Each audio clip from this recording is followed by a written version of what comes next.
Hey guys, welcome back to the Santa Clara Summit on Twitch.tv. My name is Kunal Batra and I'm joined by some pretty awesome guests. We have some people from the DeepRacer team as well as my co-host Alejandra. Would all three of you like to introduce yourselves? Yeah, I'll start. My name is Brian Townsend. I'm the software manager for DeepRacer, so I led the software team that did all of the engineering work for this product. Great. Hey guys, my name is Mike Miller. I'm the senior manager of product for the DeepLens and DeepRacer teams. And like Kunal said, I'm Alejandra, one of the technical evangelists here, and I'm really excited to talk about DeepRacer. Yeah, this is definitely one of my favorite services, and I'm seeing that car right now, and I really want to talk about that car, but we're going to leave it for the end. Yep. And we're going to start off with, first, what is the DeepRacer, and what are you guys launching here at the Santa Clara Summit? Yeah, great question. So DeepRacer followed in the footsteps of the DeepLens device that we launched a year ago at reInvent, and that was a fun, hands-on way to introduce developers to machine learning and deep learning. Developers loved it so much that we thought to ourselves, how can we outdo this? And we realized that we wanted to introduce developers to reinforcement learning, which is a new type of machine learning available. And so we said, what's the most fun, hands-on, quickest way that we can get developers introduced to reinforcement learning? And we realized that building a scale model autonomous car was the way to do it. And so we have the DeepRacer that we launched at reInvent 2018 just a few months ago. And here in Santa Clara, we are kicking off the very first event in the DeepRacer League for 2019. That's awesome. I really want to talk about that car. But we'll hold off. Can you tell us a bit more about that league and how do you, what do developers do with that? How do they get involved with it? Yeah, great question again. So the league is a way for developers to remain engaged and have fun with DeepRacer over the course of the year. So here at Santa Clara Summit, we've kicked off the first of what we call the Summit Series. So this is a series of physical events where developers can train their model and bring it with them to the summit, download it to a car, and drive on an actual track here at a summit. So you're saying they can all just join the race, and then we can all be racing our cars? Yeah, so you don't need to have a car if you make it to a summit. Okay. You can bring a model that you were training at home, or we'll actually give you a fun experience to train a model here at the summit. So we're doing this at 20 summits worldwide, places like Sydney, Tokyo, Paris, New York. Yeah. We're going to be world travelers at the end of this year, hosting races, physical races at each place. But if you can't make it out to a summit, later this month, we're going to be launching the first event of the virtual circuit. And so this allows customers without a car to go online, train their model, and then race it virtually, submitting a lap time to the leaderboards online and competing against other developers worldwide. And what can they win? Yeah, so at the summits... I mean, let's be real. I want to know what it wins. Absolutely. So the grand prizes for each of the events, the summit events where they do a physical race, and the online races are trips to reInvent 2019 in Vegas to compete in the Champions Cup for 2019. That is so cool. The top 10 finishers at each of the physical races as well will get their own free DeepRacer car to take home. So glory, prizes, and eventually trips to the big final event at reInvent this coming year. So I know we have a lot of people on Twitch now asking, how can they enter the league? How do they get involved? How do they get started?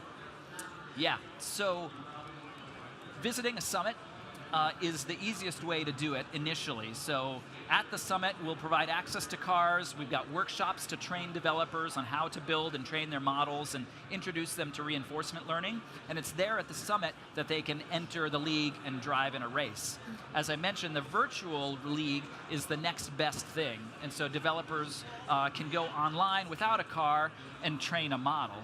And now what's super interesting for that and for developers who can't make it to a summit or don't have access to a car, we actually just today launched a new digital training course with AWS training and certification to teach developers about reinforcement learning and about DeepRacer. And so it's in the machine learning developer track of the digital classes with AWS training and certification. And so that's a great way for developers out there to get started and get some hands-on before they're able to access the car or the actual online simulator. Okay, so just to get this right, we introduced reinforcement learning, and the DeepRacer was our way to literally put reinforcement learning in the hands of our developers, right? Absolutely. That's awesome. Yeah, so it's the most fun way to get rolling with reinforcement I learning. agree. And I have I to agree. apologize to you guys and apologize to the Twitch audience that this year we're just going to make tons of driving puns because you can't talk about DeepRacer without doing that, so I'm sorry. That's awesome. And now that developers are the ones using this, can we talk a little bit about the developer experience of them getting started with the DeepRacer? Yeah, well, let me turn it over to Brian, who's development manager, and he has a little bit of stuff to show you. No, excited to talk about that. Good question. So the first thing we've tried to do that I'd like to call out with DeepRacer is make it extremely simple, whether you're a beginner at ML, whether you've ever written any line of ML code before, anybody can get very quickly and actively engaged. The platform kind of does a lot of the heavy lifting for you. And so training your first reinforcement learning model takes on the order of minutes. And we've put all the pieces in place for you to use. I do have a demo here where I can show what that experience Awesome. Yeah, is let's like. see a demo. So I'd point out that the within the developer experience, really there's just a little bit of Python code that as a developer you've got to understand. There's no kind of writing any hardcore C++ or other kind of code. It's actually very straightforward and simple to get you're going. saying it's pretty easy to pick up, even for somebody who's new to this? Absolutely. That's the really idea. cool. Yeah. That's the idea.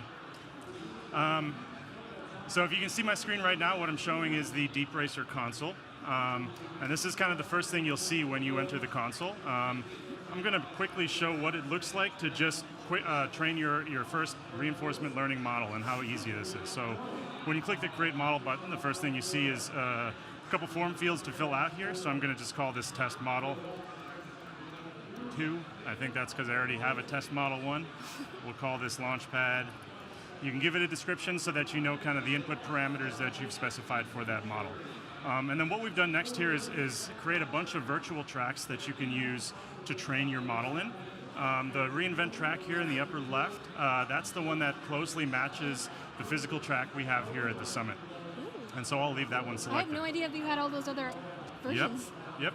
That is A lot so of different That's tracks awesome. you can train on. Oh, wow. Challenging. All right, I gotta go home and try it with mine. Yeah. And then as a developer, here's where you kind of get into the meat of kind of controlling how your reinforcement learning algorithm is going to work. And there's a couple things that you can customize. The first one is called the action space. So these are all the different actions that your car is able to take. And so think turn left, turn right, go straight. So those are different steering actions as well as different speed levels. So for example, if I select 7 here, you'll see that the car is, the graphic here is showing that you can take 7 different speeds, or 7 different steering angles. Down here is where the interesting bit happens. So as Mike mentioned, there's a little bit of Python code here that you, as the user of the platform, get to write. This is what we call the reward function, and this is a key component of any reinforcement learning training job. And it's important to point out, we give you a couple great templates here, so you're not necessarily generating this from scratch. Okay. We give you Absolutely. a basic and advanced example to kind of And get started. This is one of those things that you were saying that helps make it more accessible for anyone to pick up. Yep. Absolutely. Cool. So can you walk us through an example of reward function? I see like a default one's already set though. Yeah. So what we're showing here is the basic reward function that we provide to you. And this particular one is crafted such that the autonomous agent wants to stay close to the center of the track. Okay. And so what you'll see we've set up here is a few different bands for which we provide different rewards to the agent for staying within any of those bands. So the inner band, for every time step that the agent is within this inner band, we provide a reward of 1. And then as that goes to the outer bands, meaning further from the center of the track, that reward goes down.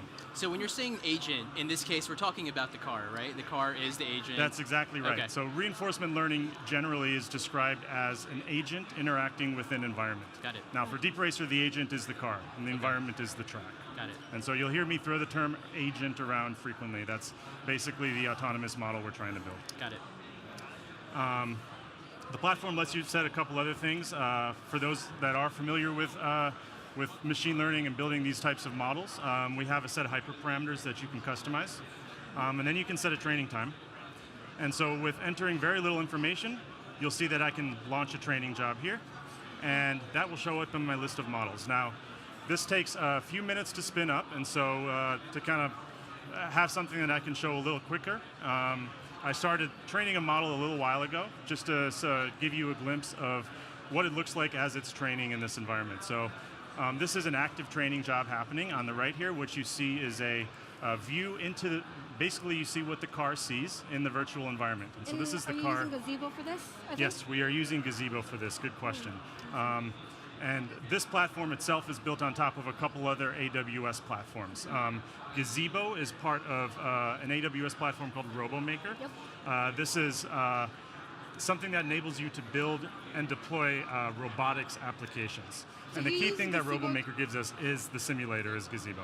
And this allows them to create their 3D environment, right? Yes. This is what the car is seeing. Exactly. So Awesome. Gazebo loads and renders that 3D environment for us.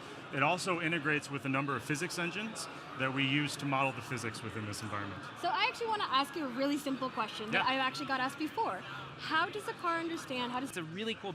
How does it know to not get out of the tracks? So the simplest answer I can give you is lots of trial and error. So this is the gist of how reinforcement That's what learning reinforcement works. learning is. Yep. When you drop the car into this virtual environment for the first time, it has no idea how to stay on the track. By writing a carefully written reward function that rewards your car for staying inside the lines, then by continuing to try and accumulate that reward, your agent will gradually learn over time.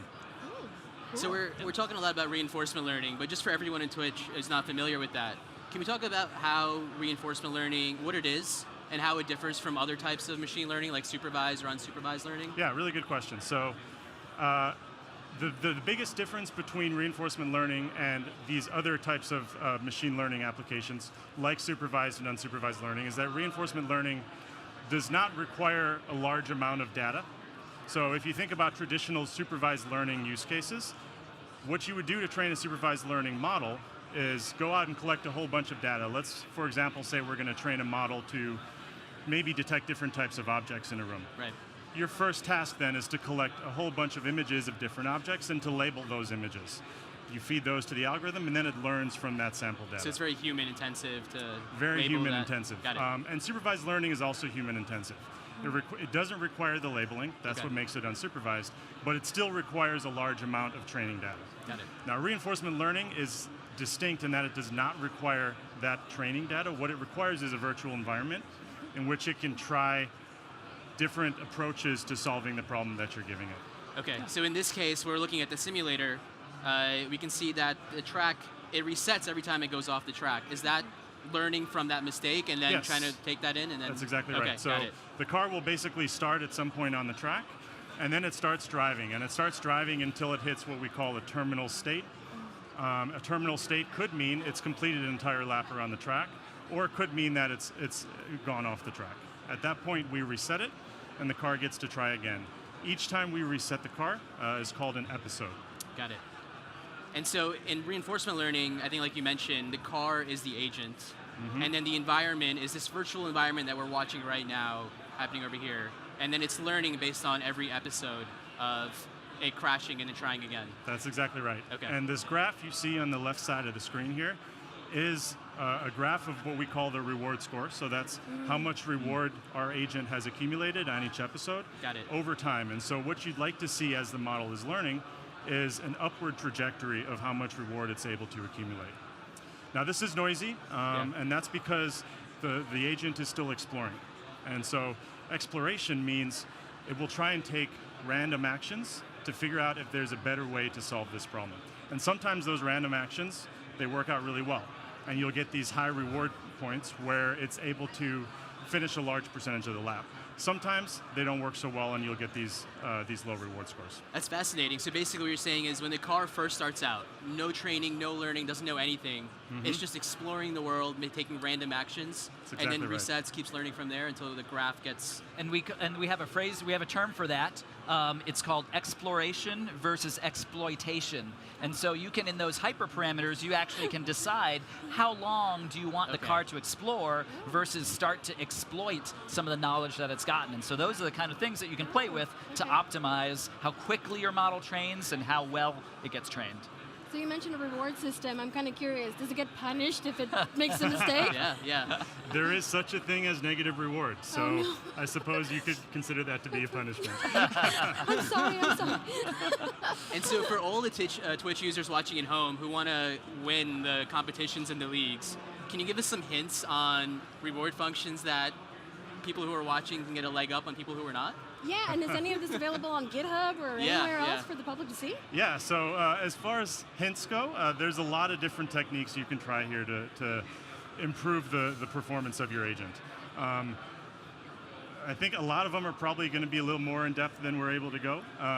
But personally, I've tried a number of different things besides incentivizing the car to stay in the center line. Okay. One is incentivizing it to go fast, or maybe incentivizing it to cut corners, which is my personal favorite. So as it's approaching a curve, you no longer want to reward the agent for staying in the center. You actually want to reward the agent for trying to cut the corner and go along the inside of the track. And so that adds a little more complexity to your reward function, but that's your choice as the developer to figure out what kind of behavior you want to incentivize in your model. And does that depend on the track as well? Like, I saw there was a straight track there. I guess for that, it's just be fast as possible, right? For a straight track, you probably just want to be as fast as possible. Okay, just checking. All right. Yeah, absolutely. But for the league, it's going to be a random track, right? When these guys want to test out their for the model? summit events, we'll be using the same track throughout each of the 20 summits. For the virtual league, we'll be changing the track every month, so it'll be a new surprise each month. And what about individual developers who want to set up a track at home? Can they just do it with tape? So we've got some instructions that we've posted online, and we'll provide a lot more detail once the virtual league opens and once we start shipping the cars. Awesome. Speaking of the cars, like let's show this bad boy off. Let's take it off. Get to the fun part. So just a quick orientation. So the larger part of the car is the front, because that's where the camera is, so it can see. So what we had to do is we elevated the camera a little bit, and you can see we've got a little bit of a downward angle on it. So if I take the cover off, we can see the interior components, which Brian can walk us through.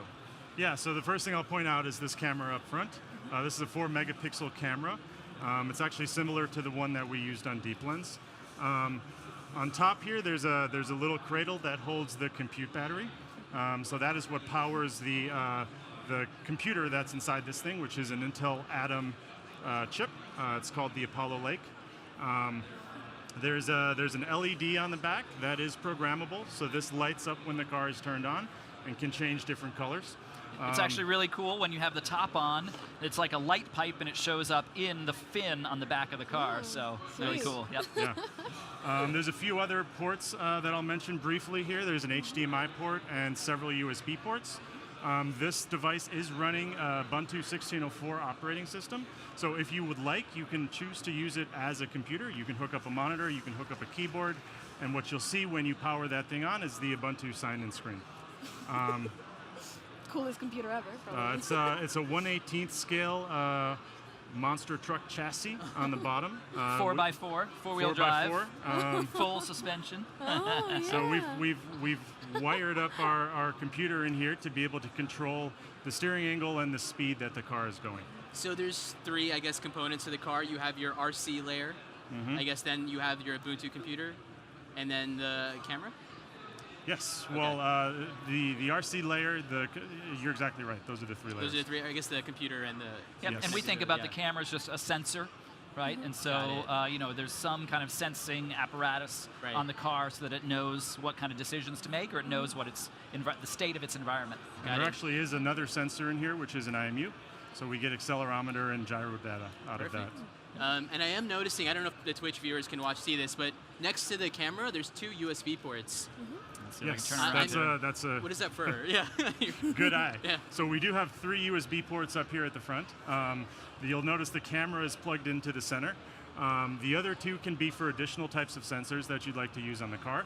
Or if you would like, you can choose to take 2 cameras and put them side by side so that you can have a stereo camera setup from which you can do interesting things like compute depth information.